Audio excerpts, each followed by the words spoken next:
Okay, I have never shot this rifle before. This is a Smith carbine from the Civil War. It was primarily a cavalry weapon. It was a little different than the majority of the arms used during the Civil War. It fired a partially self-contained cartridge, so it had a rubberized casing with a small black powder charge, about a 350 grain 50 caliber bullet. They usually mic'd in about 515 to 520, and it still used a percussion cap like muzzle loaders of the age. So a little bit of an advancement. I'm going to snap a couple caps and make sure that we are we've got a touch hole that is clear, and the way to do that is one down range, and then the second one at a blade of grass or a leaf to make sure that it's actually flowing through, and then you're ready to fire. We'll see if we're on paper. This is my dad's gun, and he's got some shims in it in the rear sight, and I suspect they're for 50 yards, and we are right at 50 yards right here. So we'll just go ahead and give that a shot.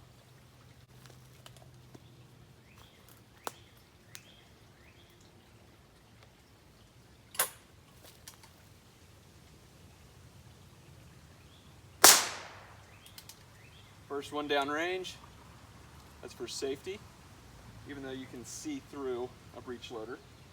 And the next one down a blade of grass, and we'll see if that makes some motion. It does, so our touch hole is clear. This particular firearm, it breaks open. There's a hinge pin. We'll go ahead and take one of these cartridges, close it up, put it on half cock. Remove the old spent cap. Notice, keep it always pointed down range. A new musket cap. Take it to full cock.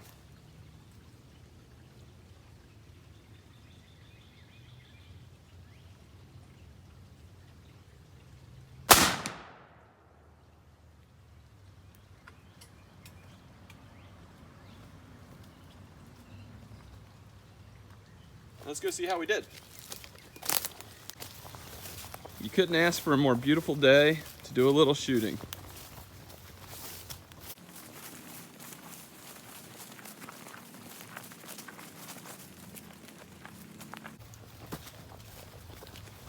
It is way low, but our windage is perfect. So notice it's way low, but perfect windage. So we'll go back, we'll raise the sights up and see if we can't get that point of impact raised up there. So I went back and I shot a second shot just to make sure my point of impact was the same, and you can see I put a second shot right here.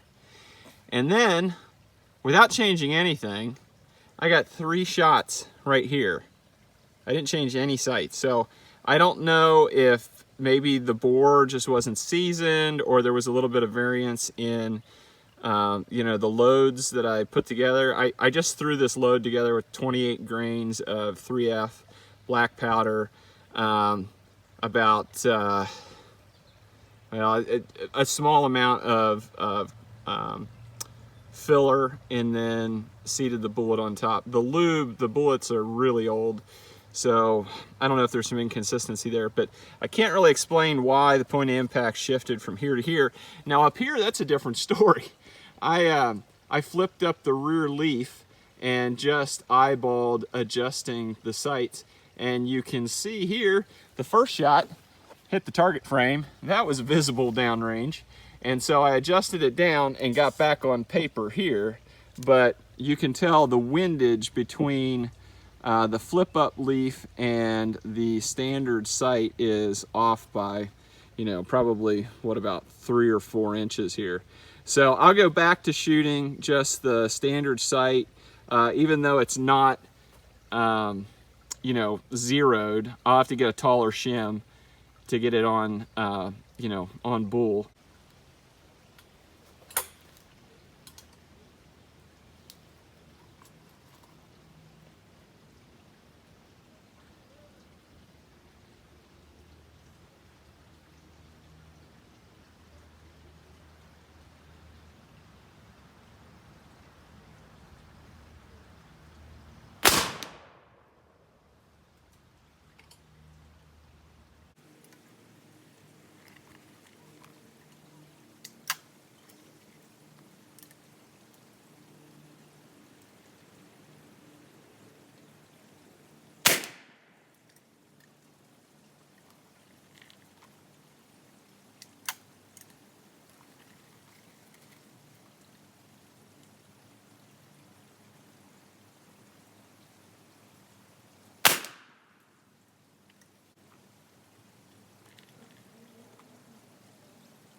Let's take a look. All right, so now I'm up at the target line. I was aiming at this bull with a 6 o'clock hold. The 5 shots I took are these 5 down here, so it's obviously very, very low. It is a light load. I'll probably bump it up to 30 grains of 3F.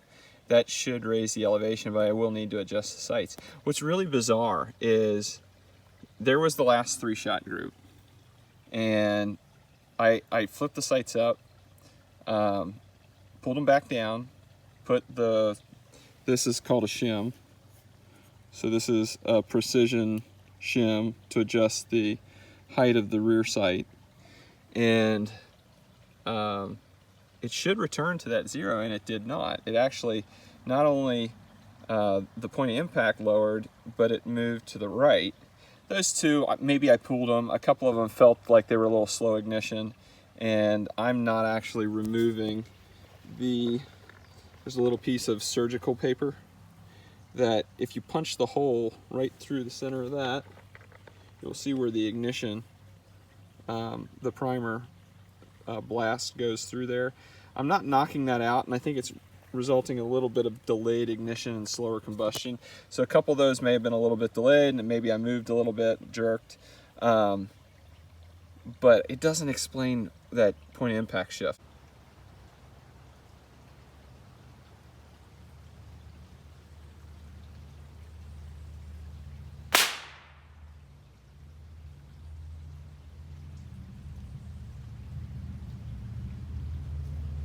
So that is what we call a hang fire. We're going to let it point down range for a minute just to make sure that we don't have a delayed ignition, so keep it pointed in a safe direction.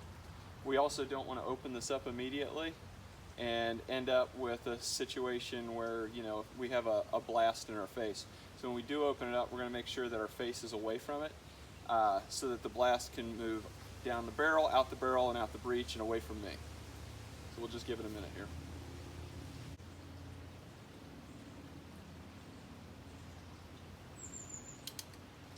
First thing I'm going to try is putting another percussion cap on. It's possible it got loaded without powder. I seriously doubt that. But we're going to see if maybe we just didn't have enough of a ignition from the cap. So we'll try this again.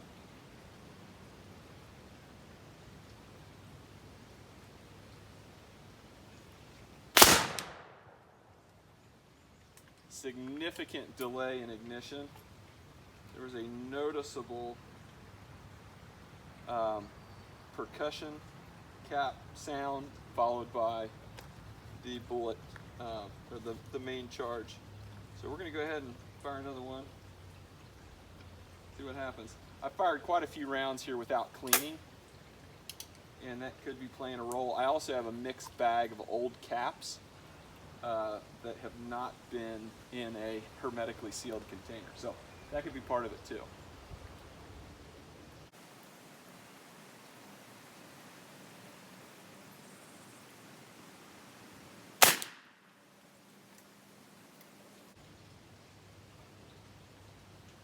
Yeah, I got quite a bit of blowback from that one, and this tube, these are really old tubes, it got a split in it, and because of the design of this, you get a lot of combustion gas back through here. It should swell and seal, but when you get a crack like that, it's going to blast out. And so I felt it on my arm. It's perfectly safe, but you know, that's why you wear safety glasses, because I actually felt some of it splatter on my face.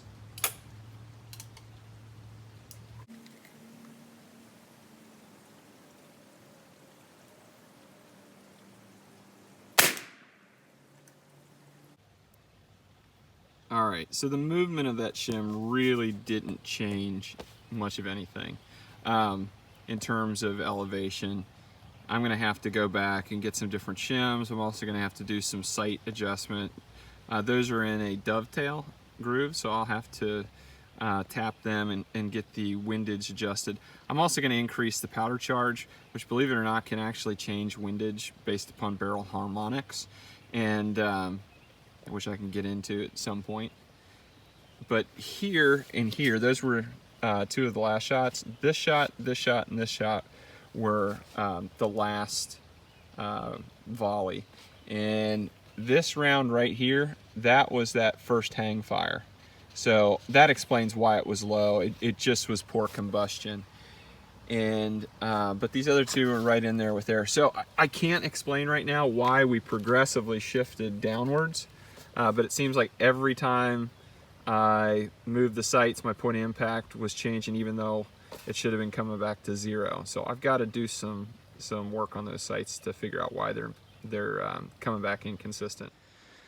So I got back from shooting and I cleaned up the rifle, and as I was cleaning it, I observed something that I think explains why the point of impact kept shifting on me, or at least one of the factors that was affecting accuracy.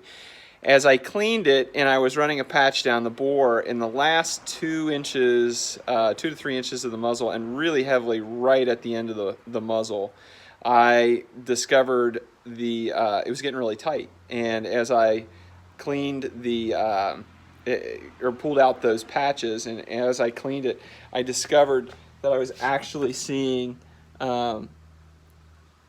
heavy leading in the bore. And so you can actually see these are strips of lead that were left behind. And I mentioned on one of the videos that they were really old bullets and the lube had dried up on them. I'm going to dig one out here. And so you can see here, the lube was very dried up. I just wanted to get out to the range. I didn't have anything loaded up. These were laying around. What happened is the bullets ran out of lubrication in the last 2 or 3 inches of the muzzle. So I'll have to re-lube those bullets if I want to shoot them. That added lubrication, it helps reduce the leading. The other thing is I got to make sure that those were sized for this particular bore. They may have been sized for a rifle I used to shoot that I no longer have. So that's part of what was going on. It's just part of the process of taking a new rifle out and working up and doing some load development.